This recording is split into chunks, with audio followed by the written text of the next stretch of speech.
Good morning, everyone. Today is Wednesday,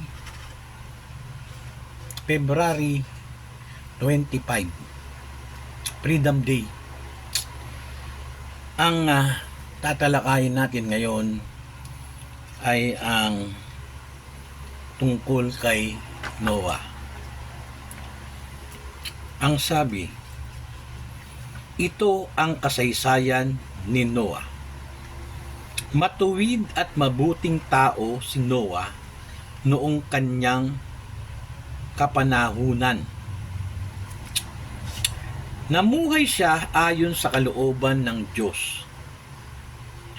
Siya'y may 3 anak na lalaki, sina Shem, Ham, at Jalet.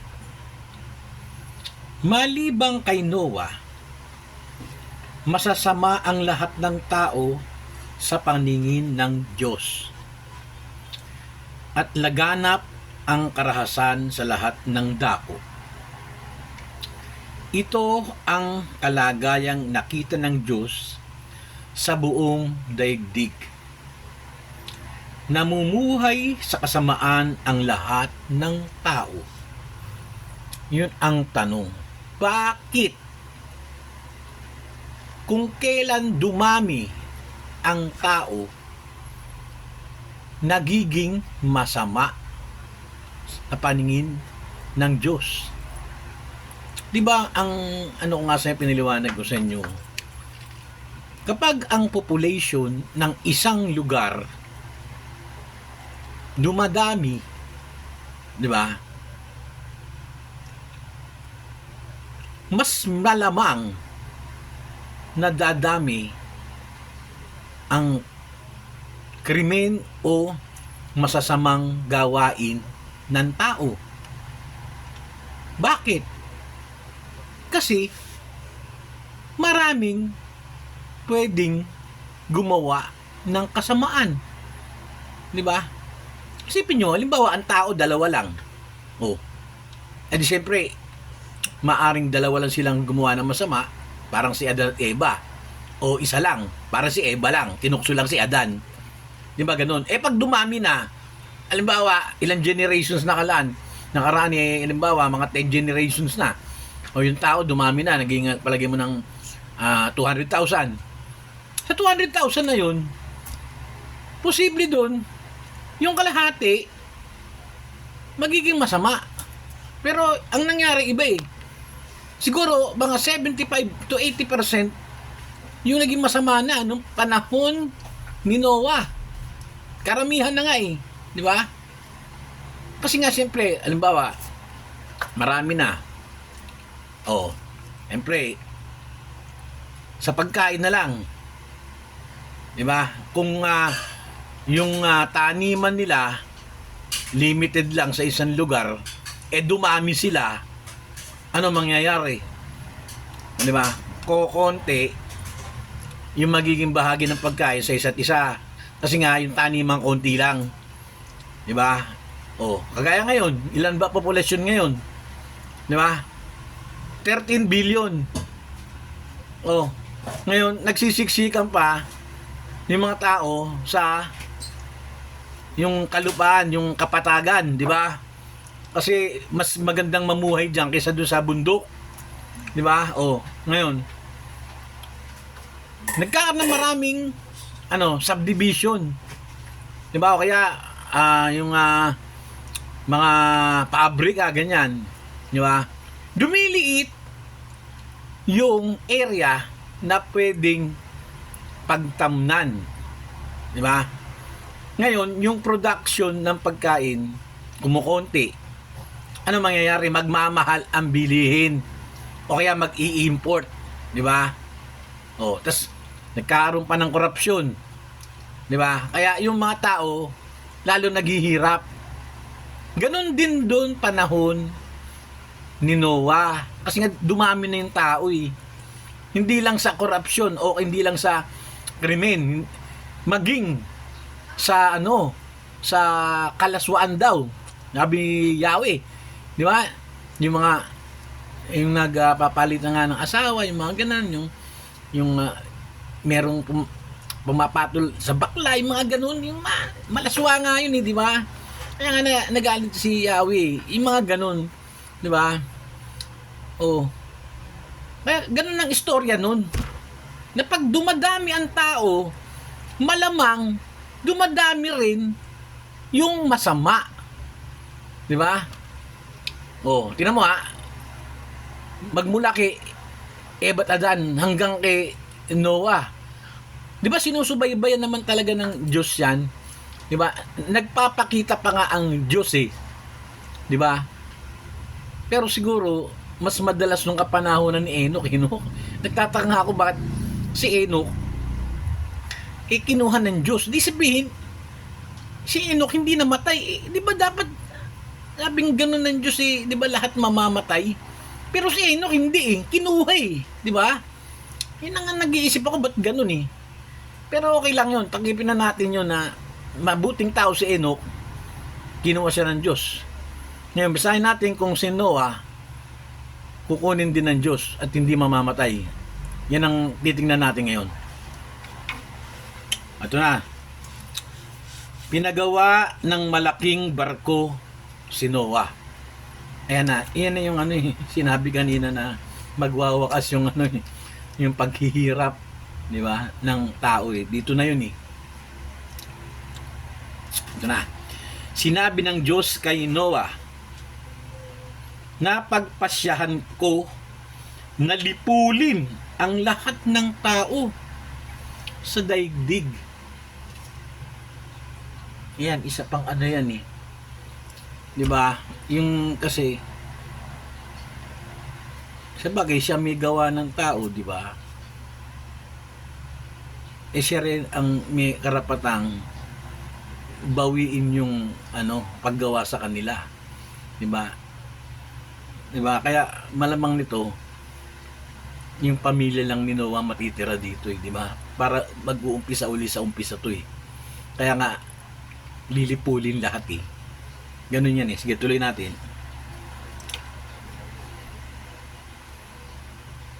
Gugunawin ko sila kasama ng daigdig. Kasama ng daigdig? Hindi ibig sabihin na magugunaw pati daigdig. Hindi ganun yun Hindi ganun ang interpretation ni ni Yahweh Hindi ganun yun Kaya gumawa ka ng isang malaking barko na yari sa kahoy na sipres. Lagyan mo ito ng mga silid at pahiran mo ng alkitran ang loob at labas nito. Alam nyo na yan alkitran siyempre waterproofing yan ganun talaga, di ba? Ang barkong gagawin mo ay 135 metro ang haba, 22 metro ang luwang, at 13.5 metro ang taas. Kasi ayon sa hydraulics, yung buoyancy is natawag, yung dimension na yan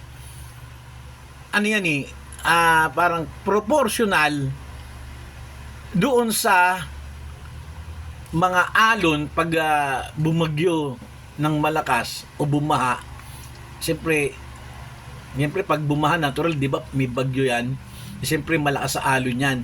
Yung dimension na yan, sinabi na ng mga siyentipiko na yung volume niyan, yan yung pinaka magandang dimension para sa isang barko. Yan. Dahil yan sa buoyancy. Sa hydraulics yan pinag-aralan namin yan. O sige.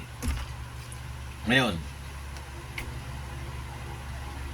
bubungan mo ito at lagyan ng kalahating metrong pagitan mula sa bubong. Alam naman talaga ni Yahweh yan siyempre, di ba? Parang all-knowing nga, di ba? All-knowing nga eh. Oo. Okay. Hanggang sa tagiliran, gawin mong 3 palapag ang barko at lagyan mo ng pintuan sa tagiliran. Talagang ano eh, oh. Parang architectural design eh, no? Ganun talaga eh. Bagay kasi kung totoo nga na ano sila, yung mga aliens, di ba? Eh siyempre advanced talaga ang ano niyan eh, ang IQ niyan sigurado mataas eh, di ba? Kasi nakapag ano sila eh, yung interstellar travel. Meron silang sasakyan, siguro kung hindi man speed of light, siguro malapit na doon, kaya madali silang makarating from galaxy to galaxy, ganon. Madali silang makahanap ng planeta na habitable sa kanila. Di ba? Di ba pinag-usapan na natin yan? Okay. Palulubugin ko sa tubig ang buong daigdig. Yun yung sinasabi na ano, kawakasan yung daigdig na hindi naman talaga masisira. Kumbaga, ano lang, matatabunan ng tubig kasi nga baha eh. Di ba? Yung lupa mawawala. Ganon, magiging tubig. Okay. At malilipol ang lahat ng may buhay sa balat ng lupa.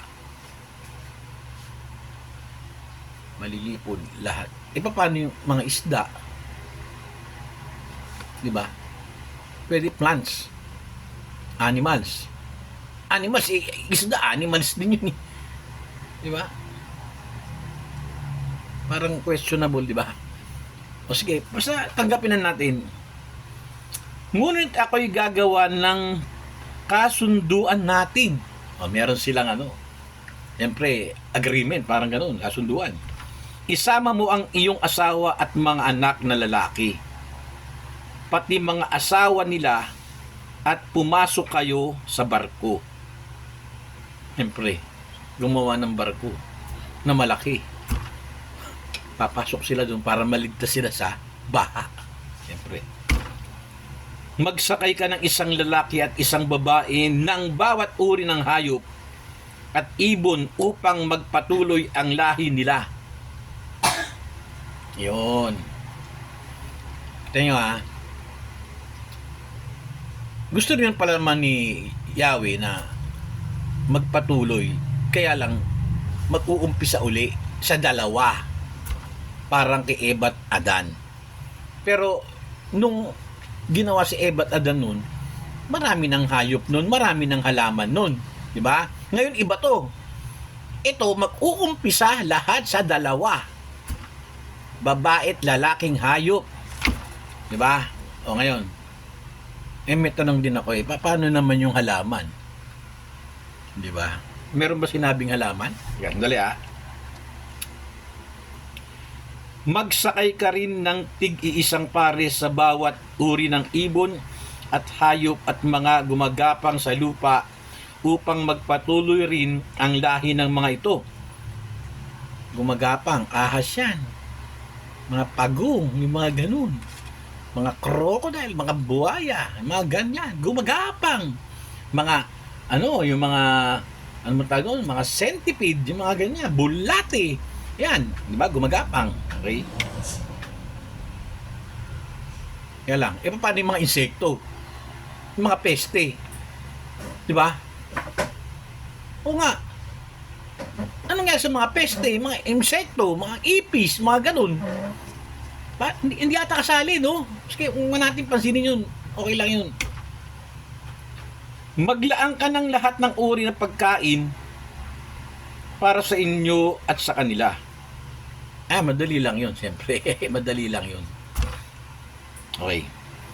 At ginawa nga ni Noah ang lahat ng iniutos sa kanya ng Diyos. Siyempre, masunurin si Noah talaga. Mabait nga eh, di ba? Okay. Naman tayo. Basa uli. Ito na. Ang baha. Sinabi ni Yahweh kay Noah, pumasok kayong mag-anak sa barko. Sa lahat ng tao'y ikaw lamang ang nakita kong namumuhay ng matuwid. Ha? Muna. Sabihin, kung halimbawa 200,000 yung tao na nun, sino at pamilya nga lang yung matuwid. Okay, pwede. Sige, tanggapin natin. Magdala ka ng 7 pares sa bawat hayop na malinis at 1 pares naman sa di malinis. Yan ha. Magdala ka ng 7 pares sa bawat hayop na malinis. Yan ha. Ano ba yung hayop na malinis? At saka yung hayop na hindi malinis. Hindi, ewan ko, inelaborate ha. Gawin mo ito upang magpatuloy ang kanilang lahi sa balat ng lupa. Teka lang, ang gulo ha. 7 pares ng bawat hayop na malinis, sinamahan ng 1 pares di malinis. Ibig sabihin, lamang ng 6 na pares, di ba? Kasi 7 laban sa 1 kasi isa di malinis yun. Bakit kasi nagsama pa ng di malinis? Di ba? Pwede namang malinis na lang lahat di ba? Ba't ganun? Sige, okay na. Kasi pag sinabi mong hayop na di malinis, yan yung mga alam mo na kung ano yung mga yan. Di ba? Hindi malinis. Mga yan yung mga kumakain ng tao. Ganyan yan yung mga wild. Di ba? Yung mga di malinis yan Di ba? Yung malilinis, yung mga tame animals yan. Yung pinakikinabangan ng tao. Gaya ng kalabaw, baka, yung mga ganyan. Kabayo. Yan. Di ba? Kaya sinabi malinis nga kasi nga makakatulong sa tao. Di ba? Yung mga insekto nga, nagtataka ko ba't hindi nakalagay dito ang dami-dami insekto, lalo na ngayon. Di ba? O sige. Tuloy.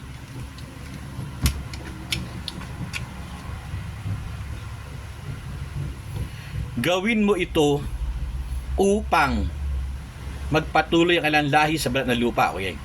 Pagkaraan ng 1 linggo, pauulanin ko ng 40 araw at 40 gabi upang lipulin ang lahat ng aking nilikha sa daigdig.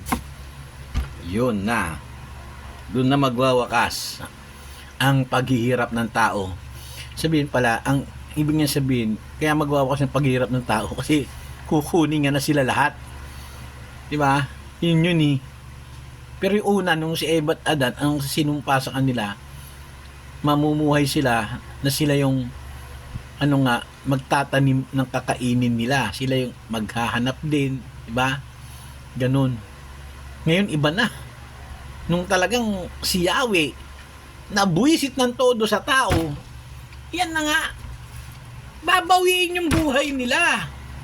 Diba? Kung natin, kahit naman totoo na na extraterrestrial si Yahweh, tsaka yung mga anak niya, siyempre siguro may asawa rin si Yahweh, di ba? Kasi may mga anak di ba? Kung extraterrestrial talaga, siya nga ang lumikha dahil advance nga yung nila technology nila. Lumikha kay Eva at Adan, tapos pinaramin niya. Habang dumadami, sinusubaybayan niya. Kaso ang tanong, di ba nga, binabantayan niya na nga, nagiging pasaway pa yung mga tao. Ba? Kasi nga, dumadami sila. Ganun talaga pag dumadami, lalo ngayon, 13 billion ng tao. Isipin mo, ilang % ang pasaway. Diba? Ang dami nga religion. Pero ano nangyayari? Nagtatalo-talo yung mga religion. Diba? Tapos ginagamit pa yung religion para gaya ng holy war ng ng mga Muslim. Ginagamit yung religion nila Di ba? parang mali di ba?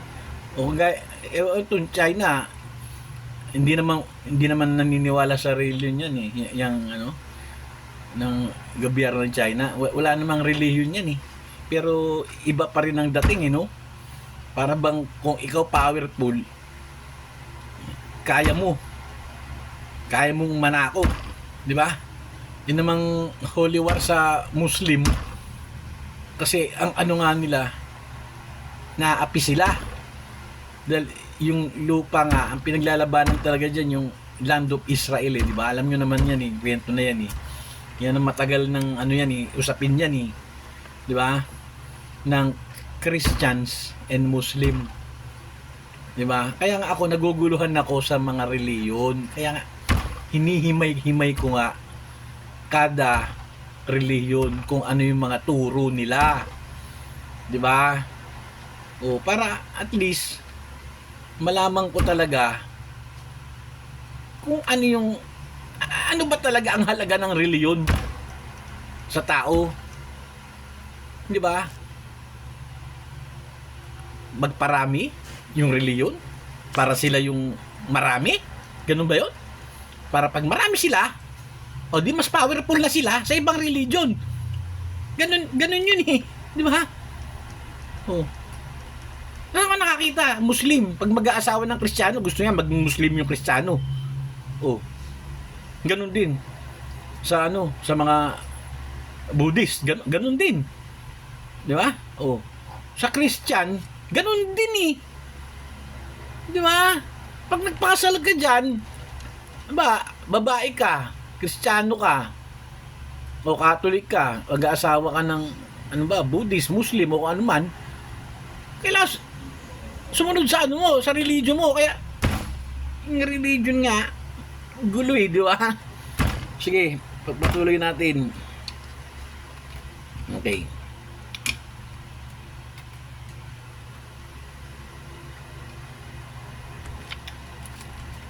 Ayan na, sabi, si Noe ay 600 years, 600 years nang bumaha sa daigdig. 600 years. Kasabi kanina, di ba 500 years yung naging anak niya yung tatlo, di ba? 500 years yun. Das, after 100 years, nagalit na ang Diyos, pababahin na, lilipunin yung tao kasi masama. After 100 years yun, di ba? Nung pinganak ni Noe yung tatlo, di ba? Okay. Pumasok nga siya sa malaking barko kasama ang kanyang asawa, mga anak at mga manugang. Oo. Paano yung mga magulang ng manugang? Hindi asama yun. Siguro masasama din yun. Di ba? Malamang. Kasi kung mabuti yun, sasama yun. Kaso bakit, mapayag ba naman yung manugang kasama yung mga magulang niya sa mga kapatid niya? No?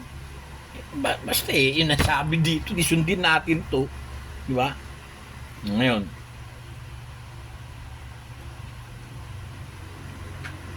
noong 17 araw ng 2 buwan, okay, nabuksan ang lahat ng bukal sa ilalim ng lupa. Nabuksan ang lahat ng bukal sa ilalim ng lupa. Nabuksan. Pwede lang mabuksan yun, di ba? Pag yung umangat yung tubig sa ilalim ng lupa, mabubuksan yung bukal, di ba? Di ba? Pag yan, ang tawag sa ganyan, basta yung tubig sa ilalim ng lupa, lalo na yung mga mainit, di ba, naghahanap ng sisingawan yan Tapos lalabas sa ilalim ng lupa yan para silang yung tawag doon sa yung sa Yellowstone, yung ganon, basta yung gumaganon, tapos mainit na tubig, Kasi nga, mainit yung tubig, may pressure. Di ba? Nagkaroon ng pressure sa ilalim ng lupa, tapos mainit ng tubig, gusto niyang kumawala sa lakas ng pressure niya, ayun, parang naging Yellowstone yung ewan ko, tawag sa mataas na ganun. Yung tubig na gumagano, mainit yun. Sa TV Albay, ang daming ganyan, pero mahina lang. Nakikita mo lang, lumalabas yung tubig sa bukal, pero mainit yun. Dahil yun sa ilalim ng lupa, may nangyayaring friksyon doon. Kasi umiikot yung mundo, siyempre, sa ilalim niyan o sa loob niyan, nagkakaroon ng mga, yung friction ng, yung mga sedimentary rocks, yung mga, kung ano man meron sa ilalim nun, kung mga rocks, mga ganyan, yan, nagkikiskisan yan, kung may mga tubig doon na mainit, may pressure yun. Maghahanap yun ng lalabasan niya. Para sa bulkan lang yan eh. Diba? Ba't nagkakaroon ng bulkan? Ganun din yun. Diba? Oo. Na pag mainit sa ilalim, yung pressure malakas. Sisingaw yan. Para sa tao. Diba? Bakit may tigyawat? Yun. Ganun din yun. Pag mainit sa loob ng katawan mo, sisingaw yan. Lalabas yan kung saan sa part ng katawan mo, tigyawat na yan. Kung kaya hindi pa tigyawat, baka, ano mo tawag doon, yung may mga pigsa, yung mga ganun. Diba? Kasi pero may mga infeksyon na yun. Diba? Dahil hindi siya makalabas sa loob ng katawan mo. Ganun din sa lupa. Yeah. Ngayon, ito naman. Nabuksan din ang mga bintana ng langit. Nabuksan din ang mga bintana ng langit. Sabihin, lumiwanag. Diba? Nabuksan eh. Oh, ngayon. Bumuhos ang ulan sa loob ng 40 araw. Ibig sabihin, di ba, nabuksan daw yung bintana ng langit. Siguro, ang nangyari doon, sa sobrang dami ng nag-evaporate na tubig, siyempre, parang nasaran yung langit. Ganun yun eh. Di ba? Umitim siguro. Ganyan. Siyempre, ano mangyayari? Pag mabigat na yung ulap, siyempre, uulan. Siguro, ang dami nun. Ang dami na ipon nung nag-evaporate yung tubig. Di ba? O yan, naiintindihan ko na. Ayan ha, 40 araw at 40 gabi. Siyempre, magka-partner lagi yung araw at gabi. Di ba? Pumasok noon sa barko si Noah at ang kanyang asawa, kasama ang kanilang 3 anak na lalaki na sina Shem, Ham at Japet, at ang kanilang asawa. Pinapasok din niya ang bawat uri ng hayop, mailap at maamo, lumalakad at gumagapang sa lupa, at bawat uri ng ibon. Isang lalaki at isang babae, ng bawat may buhay ang isinama ni Noah, ayon sa utos ng Diyos. Pagkatapos isinara ni Yahweh ang pinto ng barko. Si Yahweh ang nagsara. Hindi si Noah ang nagsara. Si Yahweh pala. Okay.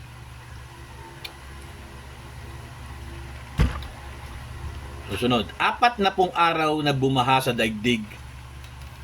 Lumaki ang tubig at lumutang ang barko. Lulutang talaga yan. Sabi nga sa iyo, dahil sa buoyancy yan. Diba? At tumaas pa ng halos 7 metro. 7 metro sa tuktok ng mga bundok. Ibig sabihin, wala ka nang makikita talagang lupa. 7 metro nga itinaas na sa pinakamataas na bundok eh. Ewan ko lang kung meron ng Mount Everest ha. Panahon na yun ha, kung meron ng Mount Everest nun. Ibig sabihin, kung 29,000 feet ang Mount Everest, ano yun, nasa 30,000 feet yun, yung tubig. Ngayon, pag na naman in-apply natin ng science, posible kaya na bumaha ng 30,000 feet. Ayan eh. Ayoko nang computein yan. Kasi baka hindi naman posible. Magdududa na naman ako eh. Di ba? Sige, tuloy na lang natin.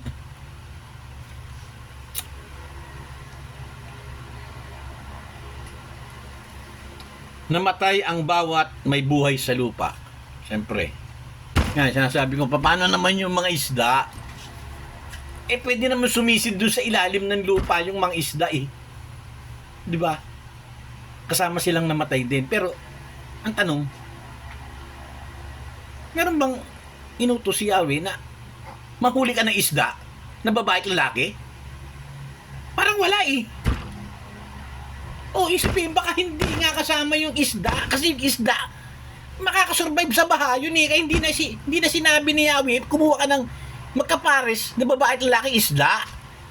Yun lang yun, di ba? Simple lang eh, di ba? O, ngayon. Ang lahat ng may hininga sa ibabaw ng lupa ay namatay. Ayan, siyempre. Ang mga tao at mga hayop sa daigdig ay nilipol ng Diyos, maliban kay Noah at sa kanyang mga kasama sa barko. Nagsimulang bumaba ang tubig pagkatapos ng 150 days. Okay. Medyo dito muna tayo hinto, no? Yung 150 days, yan eh, continuous rain. Ayoko nang isipin kung possible yung 150 days na pagbaha, na rain na nagdulot ng baha. Ayoko nang kalkulahin o isipin dahil ayoko nang kontrahin talaga eh, di ba? Basta babasahin ko lang, papaliwanag ko yung mga na okay naman, yung hindi okay, hindi ko napapansinin. Okay, sa susunod na mga dadaang araw, tutuloy natin yung topic na wala ng baha. Okay, for now, it's your host once again, Raymond Cortez, saying goodbye.